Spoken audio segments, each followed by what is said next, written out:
Bonjour, Dongo le conseiller, l'agripreneur et le promoteur agricole. Alors, ici on parle d'agripreneuriat, ici on parle de techniques de culture qu'il faut maîtriser pour effectivement réussir vos différents projets agricoles, bien évidemment. Si vous cherchez des techniques pour réussir vos différents projets agricoles, si vous avez des difficultés pour réussir vos différents projets agricoles, restez scotchés, nous allons vous donner tout ce que nous connaissons sur les techniques de culture pour réussir vos différents projets agricoles. Alors nous allons continuer notre formation sur les solanacées. On va aujourd'hui parler de la fertilisation. Nous allons tout simplement vous dire brièvement comment on peut fertiliser votre plantation. La période, d'abord on va parler des périodes, différentes périodes auxquelles il faut vraiment commencer la fertilisation pour sortir les meilleurs rendements. Ici, nous parlons uniquement, ou encore entre guillemets, des deux, l'agriculture biologique, l'agriculture minérale, l'agriculture chimique. Si je peux m'exprimer ainsi.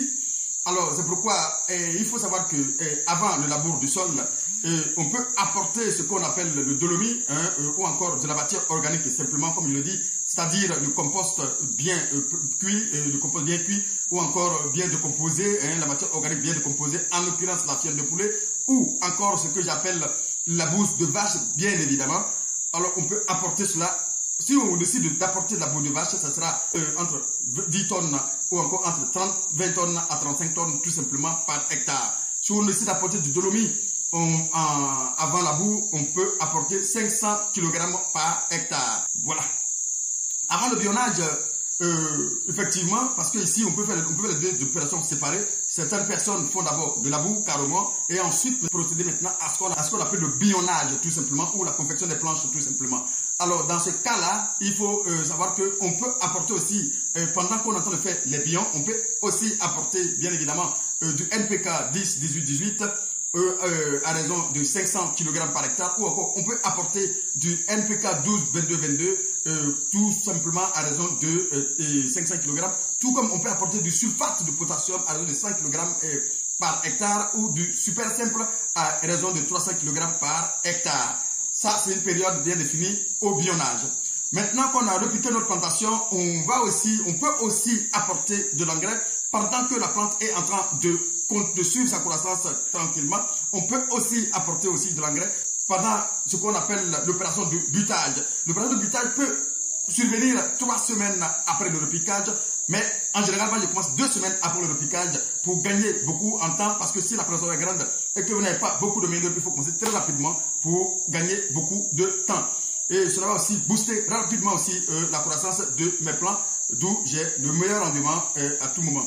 Alors, donc, en ce moment, le premier butage, on peut aussi apporter du NPK 10, 18, 18, bien évidemment, à raison de 500 kg par hectare, et puis, ou encore on peut associer du sulfate, effectivement, de potasse à raison de 100 kg, ou encore un peu de l'urée à raison de 100 kg par hectare. Ça veut dire qu'on apporte du NPK 10, 18, 18, plus du NPK, et plus du sulfate de potasse, plus effectivement de l'urée, c'est-à-dire de l'azote à raison de 100 et l'autre aussi potasse à raison de 100 et le NPK à raison de 500 kg par hectare. Deuxième butage, là, on n'a pas grand-chose à apporter. On n'a que simplement à booster ou à stimuler la plante juste pour pouvoir prendre encore les résidus de tout ce qui est resté. Là, en ce moment, on apporte juste finement. Et il ne faut pas aussi apporter de l'urée, grande quantité aussi, effectivement. Il faut l'apporter de manière très modérée parce que déjà, on a mis assez d'engrais depuis le début. En ce moment, il ne sera plus nécessaire d'apporter trop d'engrais au troisième butage, c'est-à-dire 3 semaines après le premier butage, on n'aura plus besoin d'apporter assez d'engrais. Là, maintenant, il faut acheter simplement un tout petit sac de 50 kg qu'on va prendre juste pour stimuler tout simplement les pieds afin de pouvoir permettre à cela de récupérer tout sorte d'engrais qui a été déposé au départ. Voilà ce qu'il faut comprendre tout simplement pendant la fertilisation au niveau des solanacées, comment il faut fertiliser les solanacées, bien évidemment. Bien, on va aussi parler des ennemis de la culture des solanacées, de la culture des tomates, de la culture des aubergines, de la culture du piment, tout simplement du poivron, et bien évidemment. Alors, vous allez constater qu'ils ont pratiquement les mêmes ennemis, ce sont les mêmes solanacées, et ils sont confrontés aux mêmes problèmes, même si parfois il y a d'autres ennemis qui ravagent beaucoup plus d'autres cultures que d'autres, d'accord, mais bon, ils ont pratiquement les mêmes problèmes, bien évidemment. Ici, dans ces cas de figure-là. Donc, on va parler des maladies. La tomate, il faut savoir que la tomate, tout comme les solanacées, peuvent être atteints par des maladies de viroses, tout simplement, des viroses ou des maladies à virose ou des bactérioses, tout simplement.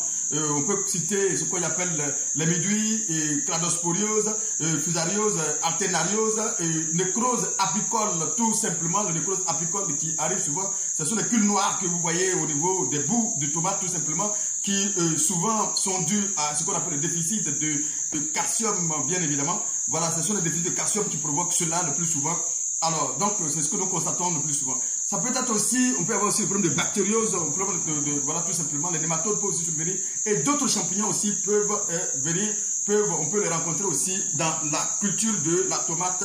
On peut les observer, bien évidemment, dans la culture de la tomate, de piment, des aubergines, animaux, des solanacées. Voilà, donc du coup, il faut savoir qu'à la pépinière déjà, c'est qu'il faut, pourquoi il faut traiter les pépinières, c'est très important de traiter les pépinières, parce qu'à la pépinière déjà, on peut avoir ce qu'on appelle les mouches, les mouches blanches tout simplement, ce sont des insectes vecteurs de virus tout simplement, qui peuvent déjà commencer à toucher notre culture de tomates depuis la pépinière, et ça c'est très dangereux par la suite, effectivement, c'est pourquoi il est important de vraiment commencer à traiter notre pépinière depuis, notre plant depuis la pépinière avec les produits comme les insecticides, comme les fongicides, effectivement, que nous avons vous donné dans le tableau, effectivement, par la suite. Voilà. Aussi, on peut aussi épandre, comme il dit, comme on l'a effectué avec les granulés, les nématodes en granulés qu'on a pu épandre sur les planches lorsqu'on faisait la pépinière. C'est la raison pour laquelle on a effectué tout cela. Il y a aussi les champignons qu'on peut observer, les champignons qu'on peut observer lors de la mise en place de notre pépinière. C'est pourquoi il est important de pulvériser avec des insecticides, tout simplement, des fongicides, des acaricides, pour éviter des problèmes à l'avenir. Il y a le repiquage, effectivement. Au repiquage, qu'est-ce qu'il faut comprendre qu'au repiquage, effectivement, il y a aussi des insectes à virose, tout simplement, qu'on peut observer, c'est-à-dire que ce sont les mêmes insectes qui vont venir piquer la plante et qui vont laisser de leur venin dans la plante, qui par la suite va soit paralyser une partie de la plante, d'où on parle de flétissement bactérien, ou encore va carrément donner des formes de froissement de la feuille, tout simplement, ou un rabrougrissement carrément, une plante qui se recroqueville sur elle-même, tout simplement, le plus souvent, c'est ce qu'on constate tout simplement. Et c'est pourquoi il est important, bien évidemment, de traiter régulièrement avec les insecticides, les fongicides et les acaricides, tout simplement. Même jusqu'à la floraison, il y a aussi, on rencontre aussi des problèmes d'insectes ou de champignons qui viennent empêcher les fleurs de se développer. Et c'est pourquoi il est important, lorsqu'on vous dit de mettre une prophylaxie en place, c'est la raison pour laquelle il faut mettre la prophylaxie en place, pour éviter tout simplement que la plante d'abord soit atteinte avant de commencer à faire quoi que ce soit. Ça sera ce que j'appelle le médecin après la mort, parce qu'en ce moment, il sera difficile de trouver des remèdes curatifs, effectivement, pour remédier à ce problème-là. Il est important de régler le problème depuis la racine, tout simplement. Alors, voici un peu ce que je peux dire tout ça, et c'est très important de retenir tout cela et de la mettre en application. Alors, la tomate est parfois attaquée par des larves mineures ou encore des chéris, effectivement. Il y a des chéris ou des acariens qui attaquent nos tomates. Alors, il faut savoir que dans ces cas de figure, on va voir tout le cas d'acariens, on va voir qu'il y a au côté des bourgeons, il y a des difficultés de développement et les feuilles sont recroquevillées, sont froissées, il n'y a aucun développement, c'est resté rabougri. Tout simplement, lorsque vous allez voir, regardez bien, vous allez voir qu'il y a une sorte de toit d'araignée. Souvent, ce sont les effets de ce que j'appelle les acariens qui posent ce problème-là. Et c'est ce que nous rencontrons surtout dans la culture des piments, comme Big Soon par exemple. Big Soon par exemple, on rencontre ça beaucoup, surtout les piments Big Soon, les poivrons, et surtout cette variété de piments, c'est ce que nous rencontrons le plus souvent, et c'est ce qui est très difficile, parce que le plus souvent ça décourage plus d'un. tout simplement parce que c'est difficile de trouver des remèdes lorsqu'ils ont commencé de trouver des remèdes pour éradiquer, pour les faire partir de votre plantation. Alors, les méthodes essentielles pour lutter contre, comme je le dis, contre ces parasites-là sont les méthodes préventives, tout simplement. Ou encore, de manière agronomique, on peut utiliser ces méthodes que nous allons tenter de vous citer, tout simplement. Mais il faut tenir compte d'une sorte de prophylaxie qu'il faut mettre en place, qui est très importante, qu'il faut aussi respecter. La prophylaxie, ça veut dire que ça consiste effectivement à mettre un programme de suivi, de traitement de votre plantation en place que vous allez respecter.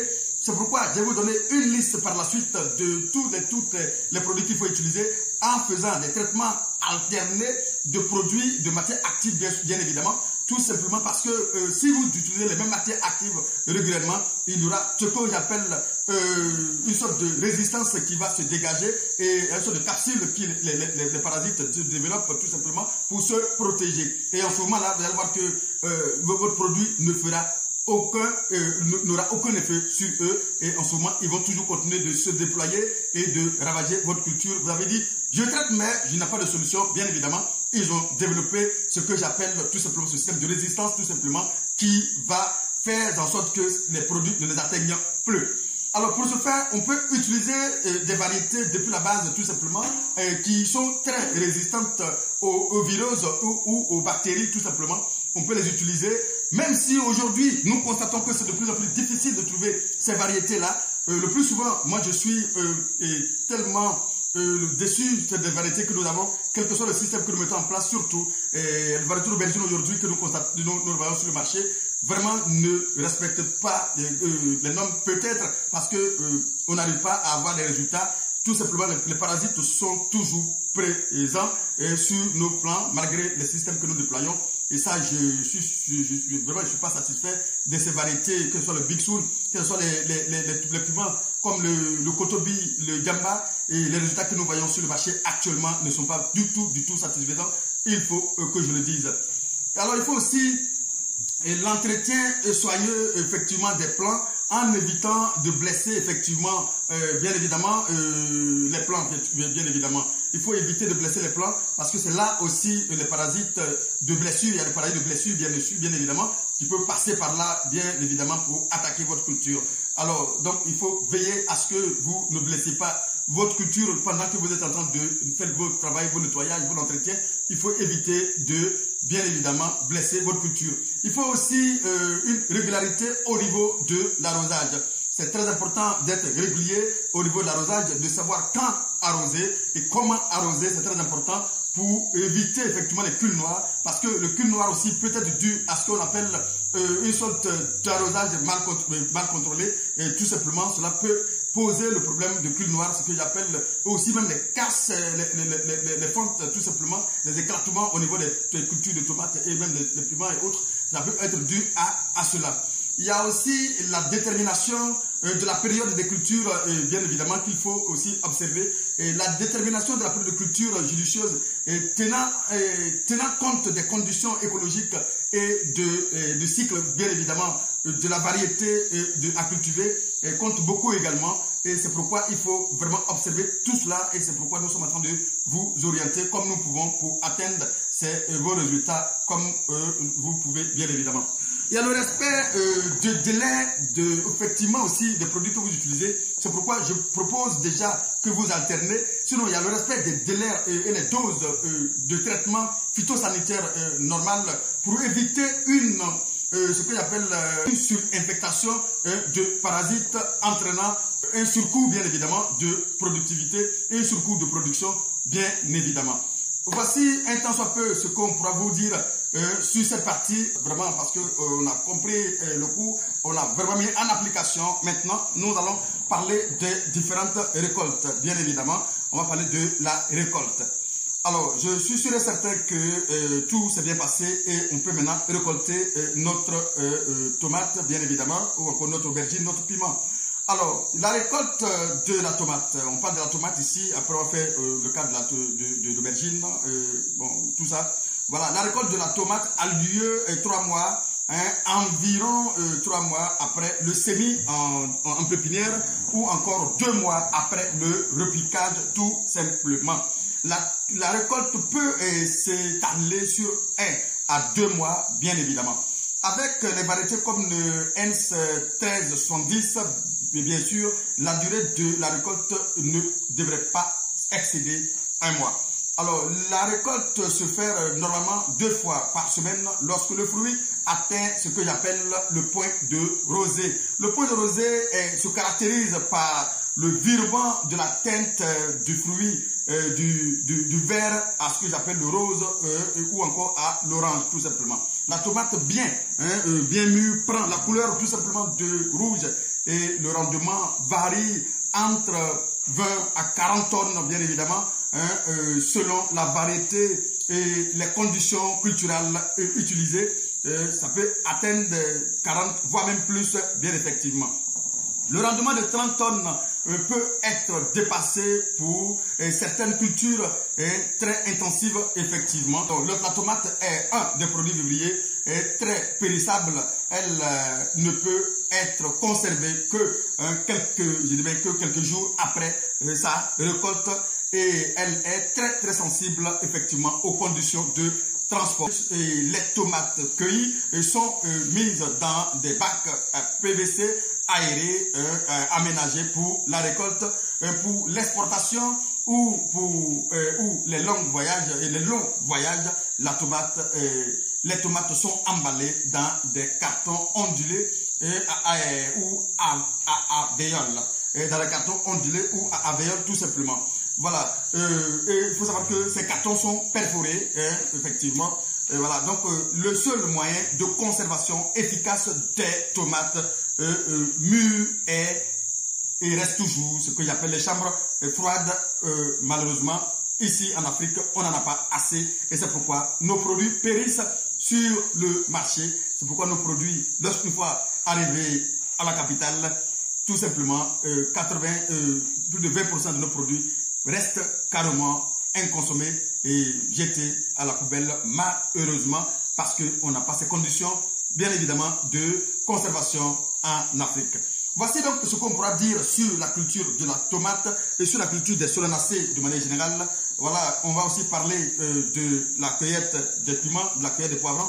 On va aussi parler effectivement de la cueillette des aubergines. Voilà, on va aussi faire une description brièvement sur effectivement les tomates et les poivrons aussi, les piments. Voilà pour vous permettre effectivement de l'adapter à l'ensemble de tout ce qu'on vient de dire ici. Encore une fois, c'est le même Dongo et à bientôt pour une autre formation parce que nous sommes là pour concocter, actualiser et surtout trouver des voies et moyens pour vous aider à réussir effectivement et à nourrir notre pauvre Afrique. Et nous savons que nous pouvons y arriver. Vous voyez, si nous sommes vraiment soudés, si nous sommes vraiment engagés, on va y parvenir. Et à bientôt encore une fois, comme je l'ai dit, pour une autre formation. Merci.